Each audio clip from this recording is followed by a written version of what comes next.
राम रूप अरु सी छवि देखा, नर नारिन पही हरि निमेषे।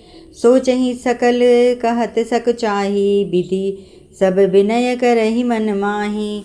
हरु विधि बेगी जनक जड़ताई, मति हमारी असी देहि सुहाई।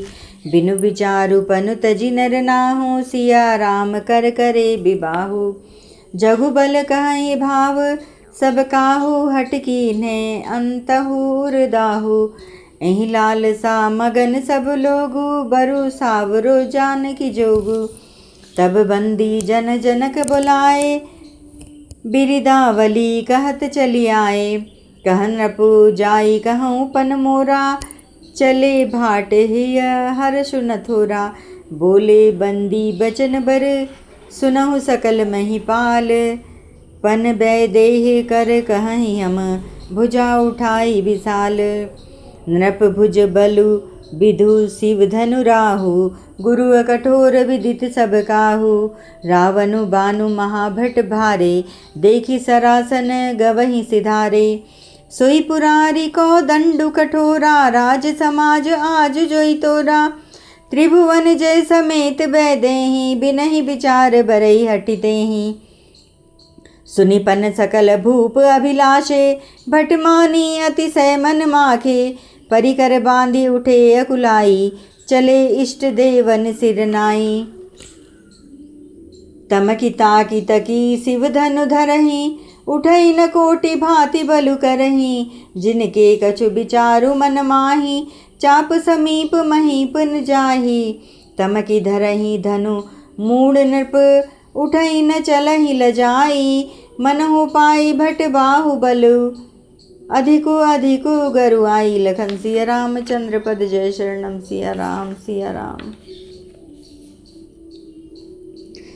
श्री रामचंद्र जी का रूप और सीता जी की छवि देखकर स्त्री पुरुषों ने पलक मारना छोड़ दिया। सब एक टक उन्हीं को देखने लगे। सभी अपने अपने मन में सोचते हैं, पर कहते सब चाहते हैं। मन ही मन वे विधाता से विनय करते हैं, हे विधाता, जनक की मूढ़ता को शीघ्र ही हर लीजिए और हमारी ही ऐसी सुंदर बुद्धि उन्हें दीजिए कि जिससे बिना ही विचार किए राजा अपना प्रण छोड़कर सीता जी का विवाह राम जी से कर दें। संसार उन्हें भला कहेगा, क्योंकि यह बात सब किसी को अच्छी लगती है। हट करने से अंत में भी हृदय जलेगा। सब लोग इसी लालसा से मग्न हो रहे हैं। जानकी जी के योग्य वर तो यह सांवला ही है। तब राजा जनक ने बंदीजनों भाटों को बुलाया। वे विरुदावली वंश की कीर्ति गाते हुए चले आए। राजा ने कहा, जाकर मेरा प्रण सबसे कहो। भाट चले, उनके हृदय में कम आनंद न था।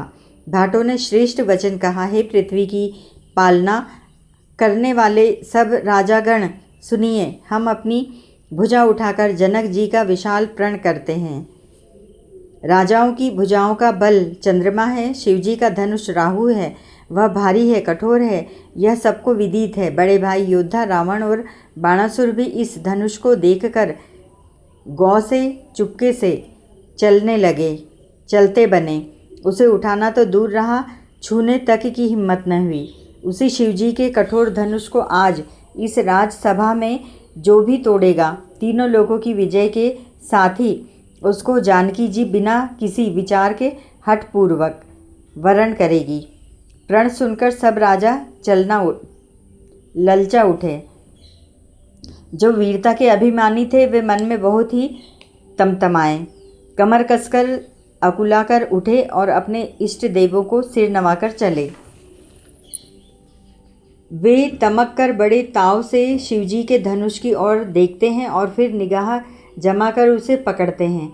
करोड़ों भांति से जोर लगाते हैं, पर वह उठता ही नहीं। जिन राजाओं के मन में कुछ विवेक है वे धनुष के पास ही नहीं जाते।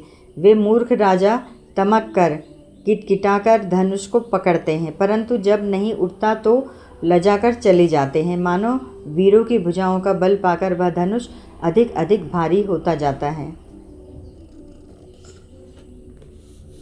रामायण समापन होते सुनो वीर हनुमान निज आसन पर बैठी।